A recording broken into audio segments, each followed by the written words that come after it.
په ډومېسټک چیمپیون لیګ کې بیګا د شاداب خان لوبډلې د سعود شکیل لوبډلې ته یو ډېر غټ شکست ورکړی دی. د شاداب خان د طرفې عثمان خان وکټ کیپر بیټسمین کم چې د دوبۍ نه پاکستان ته واپس راغلی جی هغه پکې ډېره زبردست سنچري وهلې ده. ډېر ښکلی بیټینګ یې کړی دی. شاداب خان خپله هم ډېره موده پس یو غټ اننګز کړی، په هغې باندې هم خبره کوو. د سعود شکیل لوبډله کې کم کیلړیان شامل دي. سعود شکیل ټیم مضبوط دی که کمزوری دی؟ سعود شکیل ټیم بیګا رامیټ څنګه بایللی مکمل په هغې باندې هم تبصره کوو. مکمل سکور کارت در سره د بیګاني میچ شریکوم، نو ویډیو خپله هم مکمل وګورئ او مخکې ملګرو سره ضرور شریکه کوئ. لومړنی بیټینګ د شاداب خان لوبډلې کړی چې دی په 50 اورونو کې 328 رنزونه یعنی 328 رنزونه جوړ کړي وو. که ډیټیل سکور کارت تاسو وګورئ، سایم ایوب یو ځل بیا فیر شوی په 12 بالونو باندې 6 رنزونه کړي دي. عبدالواحد بنګالزی دا هم یو ښه کیلړي دی، خو دی هم دویم میچ ته چې دی کې هم فیل شوی دی، په 7 بالو 15 رنزونه د جوړ کړي دي.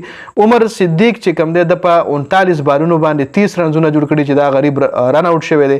بیا عثمان خان ورسره زبردست بیټینګ کړی، 110 بالونو باندې 111 رنزونه د جوړ کړي دي.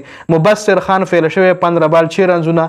حیدر علي زبردست بیټینګ کړی 46 بال 63 رنزونه. شاداب خان په 45 بالونو 65 رنزونه جوړ کړي، ښه بیټینګ کړی دی. اماد بټ 9 بال 11، اسامه امیر 13 بال 22 رنزونه. محمد حسنین په ډومبني بال آوټ شوی دی او احمد بشیر چې کم دی د نټ آوټ پاتې شوی 1 بال 1. 2 بالونه ته هم سپیر پاتې شوي دي. 49.4 اورونو کې د شاداب خان لوبډلې 328 رنزونه جوړ کړي وو چې د سعود شکیل د ټیم د طرفې میر حمزه 10 اور 50 رنزونه 2 وکټې، فهیم اشرف 10 اور 51 1 وکټه، محمد عباس افریدي 10 اور 68 2 وکټې، عثمان قادر 8 اورونو کې 63 3 وکټې. عثمان قادر او عباس افریدي ښه بالینګ کړی وکټ لحاظ سره، خو اکانومي ډېره هاي اکانومي سره بالینګ کړی دی. قاسم اکرم 3 اور 18 وکټ یوم نه. نعمان علي ډېر خراب بالینګ کړی چې 9 اورو کې 76 رنزونه یې ورکړي دي. اوس که موږ ورپسې د سعود شکیل بیټینګ وګورو جي، سعود شکیل لوبډله کې صاحبزاده فرحان او محمد هوریرا د اوپنران دي چې دواړو ښه زبردست اوپننګ روان کړی. یو په 69 بالونو 52 رنزونه جوړ کړي دي او هوریرا په 30 بالونو 39 رنزونه. محمد اخلاق وکټ کیپر بیټسمین دی، 22 بالونو 16 ناکامه شوی دی. سعود شکیل خپل په 27 بالو 24 رنزونه. قاسم اکرم په 62 بالو 65 رنزونه. آصف علي ناکامه شو، 9 بالونو باندې 10 رنزونه. فهیم اشرف 35 بال 41. محمد عباس افریدی 9 بال 6 رنز. نعمان علي 3 بال 1. عثمان قادر 6 بال 6 اور میر حمزه 10 بال 13 باندې نټ آوټ پاتې شوی دی.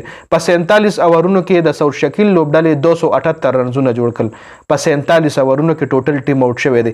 په 50 رنزونو باندې دا میچ چې کم دی بایللی دی د شاداب خان لوبډلې نه. شاداب خان لوبډلې دا میچ په 50 رنزونو باندې وګټلو. شاداب خان نه طرف محمد حسنین 10 اور 74 15 وکټې ایشتلې دي، خو 10 اور کې 74 رنزونه هم ورکړي دي. احمد بشیر 15 اورونو کې 21، اماد بټ 3 اور کې 17، شاداب خپل په 9 اورونو کې 76 رنزونه ورکړي او 1 وکټ صرف ایشتلې ده. اسامه امیر 10 اور 48 2 وکټ، اسامه امیر ښه بالینګ کړی دی. مبصر خان 10 اور 58 2 وکټ پکې دوه هم ایشتلې دي. نو دا مکمل سکور کارت او دا میچ چې کم دی د شاداب لوبډلې وګټلو په 50 رنزونو باندې او د سعود شکیل د لوبډلې دا ډومبنی میچ سعود شکیل سره داسې ښه کیلړیان هم د ما په خیال داسې نامې ګرامې کیلړیان نشته، خو بیا هم ټیم دومره کمزور نه دی، ښه ټیم دی. نو دا مکمل سکور کارت د ویډیو کتلو زیاته مننه جی، والسلام.